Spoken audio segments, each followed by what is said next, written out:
the only Asian document that has tried to suggest non-binding benchmarks on media freedom is the Bangkok Declaration on Information and Broadcasting of 2003. In this document, the ministers of information and broadcasting of our countries in Asia, actually, as well as those in the Pacific region, agree that policymakers, decision makers, scholars, and representatives of international organizations signed on to the Freedom of Information and Broadcasting legislation. Now, before the Philippines, the Philip University has done a study for India, Pakistan, and Thailand, and I think Indonesia is on its way now. So every 2 years there will be a meeting of these independent panelists. So what is the method? I'm trying to make us all appreciate the value of this document as something not just written from out of the blue, but actually from the best minds in the media community. So the project team actually was headed by an FES coordinator who's head of their media program, Mr. Rolf Ash, and Ms. Marina Kramer of FES as editor. Now, what did we do? We spent for 2 days, lock ourselves up in Tagaytay, and discussed so many questions, actually, 45 questions. 45 questions falling under 4 sectors. The best 4 possible would be a perfect 5 for the sectors. And the sectors are, number 1, freedom of expression, including freedom of the media, is effectively promoted and protected. I guess you will hazard a guess that probably we score on the high side here. Ano kaya? 5, 4, o 3 ang score natin. So, media freedom. Sector 2 looks at the media landscape, including new media, that ideally should be characterized by diversity, independence, and sustainability. Sector 3 looks at broadcasting regulations that should be transparent and independent, and the state broadcaster, in our case the state national television, is transformed into a truly public broadcaster. And finally, Sector 4 looks at the media practice and possibly gauging it in terms of what could be high levels, or should be high levels of professional standards. Perfect score of 5. I don't know if the people here have a guess. The Philippines overall scored maybe what? 3, 5, 1, 2, 4. Actually, scored overall 2.6. Parang pasang-awa po tayo. Medyo malungkot yung kwento. Sector 1, yung media freedom of expression, 3.7. Very high. Okay. Sector 2, yung media landscape, including new media, promoted and characterized by diversity, independence, and sustainability, 2.8. Still on the high side. Sector 3, broadcast regulation, 1.3. Because we have no public broadcasting system. And finally, Sector 4, the media practicing high levels of professional standards. Ano kaya ang score? 1? Gusto mo naman, no? 2.6. Lahat. Okay? So, these are the insights from the co-authors. And I hope we bring it home as something we could work on for better results maybe 2 years from now. Lalo na't mag-eleksyon sa 2013. Okay, sabi, the media landscape in the Philippines is characterized by diversity, freedom, and an active stock of journalists and citizens, and an executive and legislative slow on media reforms. Ibig sabihin, ang dami-dami natin, maraming mga journalists at gustong maging journalists. However, the flip side is, there is a lot of freedom but also a lot of fear. We are operating in a culture of impunity and in one of the most dangerous countries for journalists. It comes no surprise that even the free and rambunctious media of the Philippines reflect the constraints of fear and a growing concentration of ownership in the journalistic practice.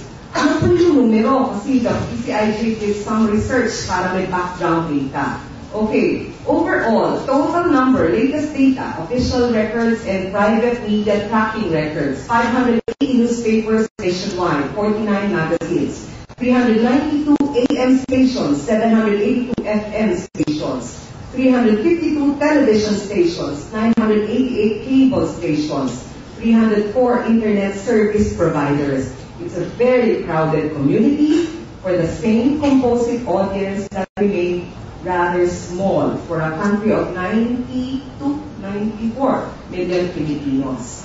Okay, pagdating po sa new media, ito po yung data na tinignan ng ating mga panelists.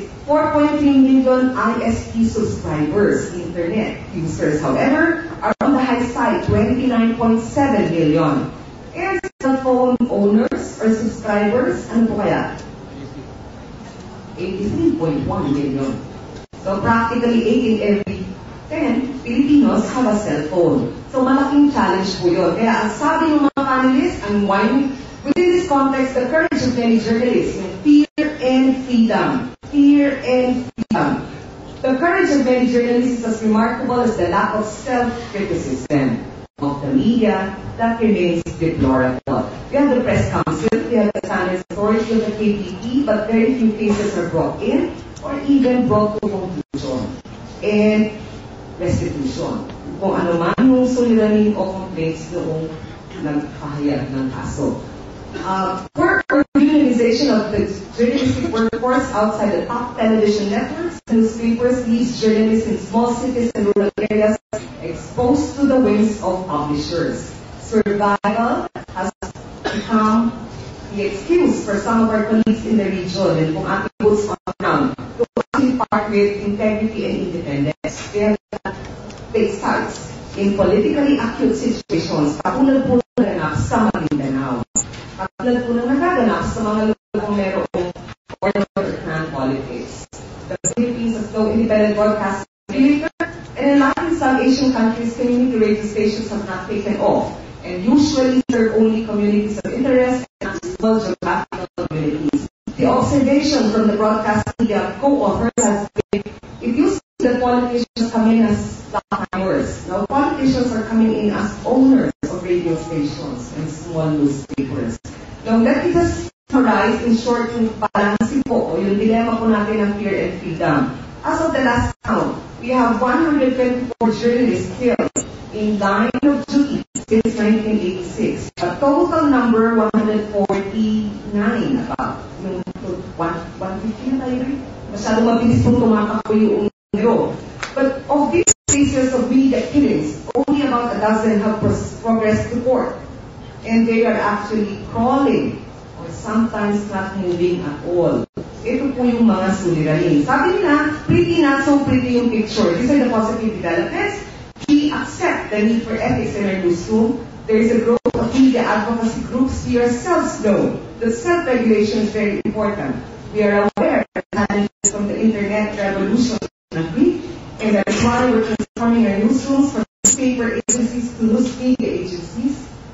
The proposed right to reply was not passed in the 14th Congress, but there is danger, again, that provision is in the Freedom of Information Law now pending in the House of Representatives.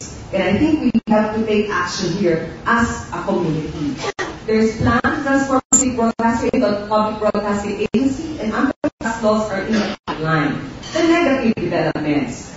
We have probably failed to enforce self-regulation among our ranks. And this is our single biggest, strongest defense against the state or other sectors proposing that they impose on us the right of reply bill or the right of reply provision. We see a drop in professional standards, especially with online journalism making expressions more fair. We see expanded government regulation. Some of our colleagues are complaining about taxation local as well as also other inroads of politicians and political interests in the media. We see increasing cross-ownership in the media. Maybe not so good, maybe it will be good, we don't know. There's no marked progress in journalism education and education of editors. All English, verbal, oral, pag nagsulat na, sabi isang editor, you want to tear the paper out. We see the failure of the passage of the Freedom of Information Act. The President has endorsed it, but the right now coalition sees a more difficult process for the law to be passed. Kasi wala pong gumagalaw. At kaya po dito pinapanukala na magkaroon tayo ng pagkakataon to make our presence felt again when the Congress resumes its session on May 7. Okay, so marami pa pong ibang mga bagay-bagay. I will leave it to our co-authors to actually pick it up from here. Ang hinihingi lang po namin sa tingin ko is to study ourselves. we have written about most everyone, most institution in this